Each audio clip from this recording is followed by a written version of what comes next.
Президент Сооронбай Жээнбеков бүгүн Россияга барат. Оренбург шаарында орус президенти Владимир Путин менен жолугушуу күтүлүп жатканын Путиндин басма сөз катчысы Дмитрий Песковго шилтеме берип, орусиялык маалымат каражаттары жазып чыкты.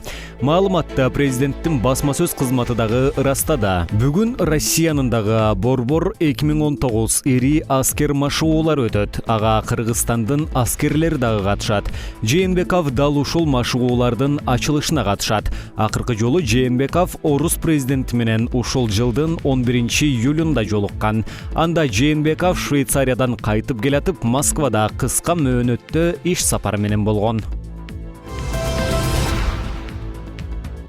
Убактылуу өкмөттүн мүчөсү, мурдагы башкы прокурор, саясатчы Азимбек Бекназаров жаңы кызматка келди.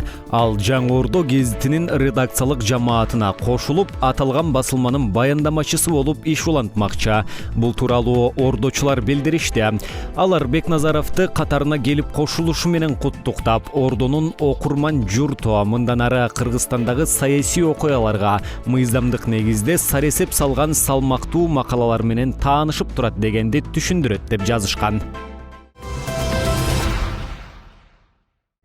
Кыргыздын балбан кызы Айсулуу Тыныбекова эми алтын үчүн күрөшөт. Ал кече жарым финалдык беттеште Түндүк Кореялык атаандашын утуп финалга чыккан.